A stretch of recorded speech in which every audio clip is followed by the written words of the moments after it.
कि पांचवें लाल ने जो पुराने तीन लाल थे उनके और उनकी पारिवारिक राजनीति का एक प्रकार से सूर्यास्त कर दिया। कैसे कर दिया, आपसे बात करेंगे। 2019 में जननायक जनता पार्टी जो इनेलो से अलग होकर के अलग बन गई थी, 10 विधायक उनके भारतीय जनता पार्टी के काम आए।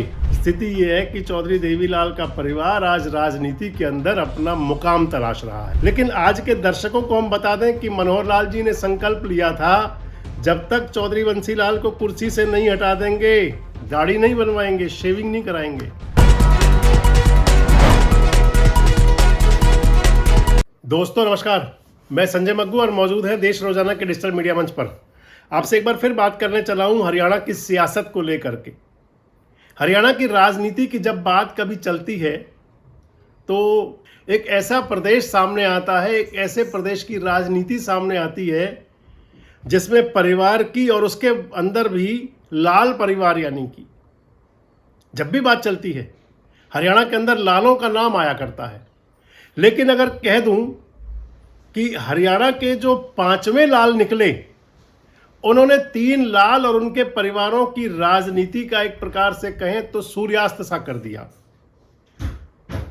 बिना किसी पहेली बुझाए आपसे बात करेंगे। हरियाणा की राजनीति के अंदर जब बात लाल परिवारों की करते हैं तो तीन लाल परिवार आते हैं। एक चौधरी देवीलाल का परिवार, एक चौधरी भजन लाल का परिवार और एक चौधरी बंसीलाल का परिवार। ये खुद तो थे ही थे, चौधरी देवीलाल, चौधरी भजन लाल, चौधरी बंसीलाल। और उसके बाद इनकी पीढ़ी दर पीढ़ी सियासत चलती रही, आज तक भी चल रही है। चौथे लाल आए थे हरियाणा के अंदर, संत हरद्वारी लाल। उनके साथ में संत और नाम जोड़ा था, उन्होंने अपने आप को संत बताया था। नाम उनका हरद्वारी लाल था, पढ़े लिखे थे, वाइस चांसलर रहे थे यूनिवर्सिटी के, सांसद भी बन गए थे एक बार, लेकिन चुनौती नहीं दे पाए थे लालों को। और फिर हरियाणा की राजनीति के अंदर 2014 में तो पूरी तरह से, और 1998 में आप कहें तो फिर संगठनात्मक रूप से प्रादुर्भाव हुआ था मनोहर लाल का। पांचवें लाल इनको तभी कह सकते थे, लेकिन 2014 के बाद इनको पांचवां लाल कहा गया। किस प्रकार से, मैं आपको बता रहा था कि पांचवें लाल ने जो पुराने तीन लाल थे उनके और उनकी पारिवारिक राजनीति का एक प्रकार से सूर्यास्त कर दिया। कैसे कर दिया, आपसे बात करेंगे। और इसके अंदर और भी बड़ा महत्वपूर्ण था कि उन लाल परिवारों को अपने आभा मंडल के अंदर ला करके, अपने नजदीक लेकर के, उन्हें कुछ दे करके और फिर किस प्रकार शांत किया गया। सबसे पहले बात करेंगे चौधरी देवीलाल परिवार की। हरियाणा की सियासत के अंदर अगर बात चल पड़े तो चाहे वो इंडियन नेशनल लोकदल पार्टी के दो हिस्से होने की बात हो, यानी कि इनेलो और जेजेपी, और फिर उन दोनों हिस्सों का, चाहे इनेलो की बात हो चाहे जेजेपी की बात हो, हमेशा कह दिया जाता है कि ये बीजेपी की बी टीम है। और इस सब के पीछे जो संदेश चला था 2014 से, वो संदेश कहीं मनोहर संदेश था।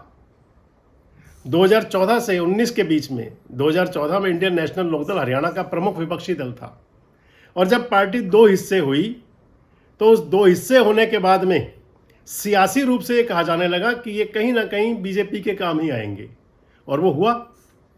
2019 में जननायक जनता पार्टी जो इनेलो से अलग होकर के अलग बन गई थी, 10 विधायक उनके भारतीय जनता पार्टी के काम आए, समर्थन दिया, गठबंधन हुआ। हालांकि डिप्टी चीफ मिनिस्टरशिप तो मिल गई, लेकिन इस प्रकार से जंजाल में फंस गए कि अगली बार खुद जमानत जब्त करवा बैठे दुष्यंत चौटाला। खुद भी जमानत जब्त करवाई और पार्टी पूरी तरह से डूबने के कगार पर पहुंच गई। भविष्य क्या होगा कह नहीं सकते, भविष्यवक्ता तो हम है नहीं, लेकिन इतना जरूर है कि अभी तक राजनीति के अंदर एडजस्ट नहीं हो पा रहे जेजेपी के लोग। और उसके बाद दूसरा नाम अभय सिंह चौटाला का। अभय सिंह चौटाला का भी ये संदेश जाया करता था, खासकर कांग्रेस पार्टी, भूपेंद्र सिंह हुड्डा कहा करते हैं कि आपने जो वोट इनेलो को दिया वो आगे पीछे घूम घाम करके जाएगा बीजेपी के पास ही, चाहे राज्यसभा का चुनाव हो और चाहे फिर उसके बाद में राष्ट्रपति का चुनाव हो। इनेलो के विधायक आपको दिखेंगे वोट देते हुए बीजेपी कैंडिडेट को या बीजेपी समर्थित को। पहले भी हुआ ऐसा, चाहे कार्तिकेय शर्मा की बात ही क्यों ना हो।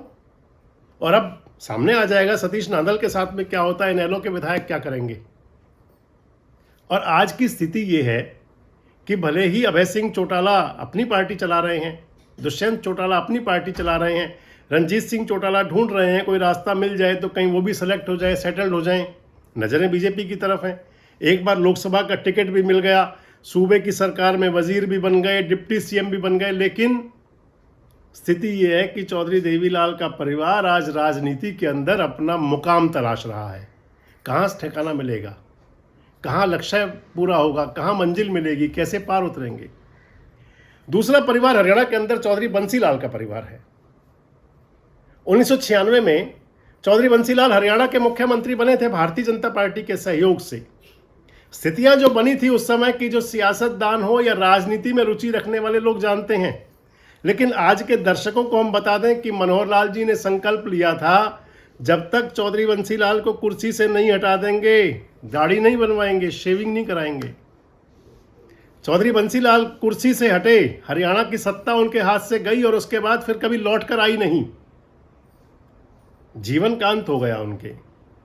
मनोहर लाल जी ने उसी दिन शेविंग कराई थी जब चौधरी बंसीलाल मुख्यमंत्री पद से हट गए थे। चौधरी बंसीलाल के नाम पर सियासत करती हैं किरण चौधरी और उनकी बेटी श्रुति चौधरी। वो किरण चौधरी जो कांग्रेस में रह करके मुख्यमंत्री पद की बात करती थी, भारतीय जनता पार्टी में आई, मेंबर राज्यसभा की बन तो गई एक बार, लेकिन अब उनका सूर्यास्त है एक प्रकार से। बेटी श्रुति चौधरी विधायक हैं, कब तक विधायक रहेंगी ये तो तय है, 2029 तक रहेंगी अगर कोई समय से पहले चुनाव ना हुआ। मंत्री कब तक रहेंगी ये बीजेपी आला कमान देखेगा, लेकिन उसके बाद में आने वाले समय के लिए सूर्यास्त ही दिखाई पड़ता है। तीसरा परिवार चौधरी भजनलाल का परिवार। चौधरी भजनलाल के लिए मनोहर लाल जी का एक बयान चला था और उसको लेकर के कुलदीप बिश्नोई नाराज हुए थे, लेकिन कुलदीप बिश्नोई की जो नाराजगी थी वो आज तक उनको खुद को भारी पड़ रही है। कुलदीप बिश्नोई सबसे पहले भी कांग्रेस में हुआ करते थे। कांग्रेस से होकर के उन्होंने, जब उनके हाथ से राजपाट सब चला गया कांग्रेस में, तो हरियाणा जनहित कांग्रेस बनाई। हरियाणा जनहित कांग्रेस का गठबंधन करने की कोशिश की बीजेपी से, लेकिन बात बनी नहीं। लोकसभा में तो हुआ, 2014 में विधानसभा में नहीं हुआ। उस समय कुलदीप बिश्नोई भाषण दिया करते थे कि कभी बीजेपी पर विश्वास मत करना। एक क्लिप मैं देख रहा था, अचानक से आ गई थी सामने, आप भी जाकर के देख सकते हैं यूट्यूब में या गूगल में। कुलदीप बिश्नोई वापस कांग्रेस में गए। कांग्रेस के अंदर उनके बड़े अरमान थे, कांग्रेस के प्रदेश अध्यक्ष बनेंगे या मुख्यमंत्री के दावेदार होंगे, कुछ भी नहीं हुआ। इधर कोई जरूर कुछ ना कुछ ईडी सीबीआई का फेर भी था, पहुंच गए थे वापस भारतीय जनता पार्टी में, जिसके लिए कहा था विश्वास मत करना। आए, विधायकी छोड़ करके आए, विधायकी के बदले विधायकी तो मिल गई। आज की स्थिति ये है, कुलदीप बिश्नोई का बेटा चुनाव हार गया विधानसभा के, भव्य बिश्नोई। कुलदीप बिश्नोई खुद इंतजार करते रह गए कि शायद उनकी कहीं दाल गल जाए, कोई टिकट मिल जाए राज्यसभा की। भोजन सारे दावे, सारे सब कुछ करते रहे।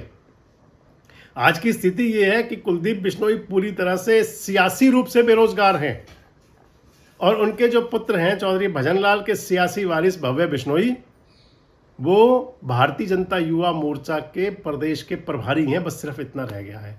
इसलिए मैं आपसे कह रहा था कि 3 लाल परिवारों का सियासी सूर्यास्त। अंत में आपको एक बात से जोड़ रहा हूं कि 2000 में विधानसभा चुनाव हो रहा था हरियाणा के अंदर। पलवल विधानसभा क्षेत्र से करण सिंह दलाल टिकट चाहते थे। लोकदल यानी कि इनेलो और भाजपा का अलायंस था, टिकट नहीं मिल पाया था उनको भारतीय जनता पार्टी से भी, और लोकदल से तो उनको उम्मीद भी नहीं थी। रामदास अठावले साहब की पार्टी से आरपीआई से चुनाव लड़े थे करण सिंह दलाल। एक नारा गूंजता था, तीनों लालों का महाकाल, अपना दलाल अपना दलाल। वो तो पूरा नहीं हुआ, लेकिन आज कह सकते हैं, पहली लाइन तो नहीं कहूँगा लेकिन दूसरी कह रहा हूँ कि मनोहर लाल मनोहर लाल। कितने सहमत हैं आप? कमेंट बॉक्स में जरूर बताएं। जुड़ रहे हैं हमारे साथ, देखते रहें देश रोजाना। हमारे साथ जुड़े रहने के लिए सब्सक्राइब करें देश रोजाना के YouTube चैनल को और नई वीडियो की नोटिफिकेशन पाने के लिए बेल आइकन जरूर दबाएं। अगर आप ये वीडियो Facebook या Instagram पर देख रहे हैं तो पेज को लाइक और फॉलो जरूर करें और ज्यादा से ज्यादा शेयर करें।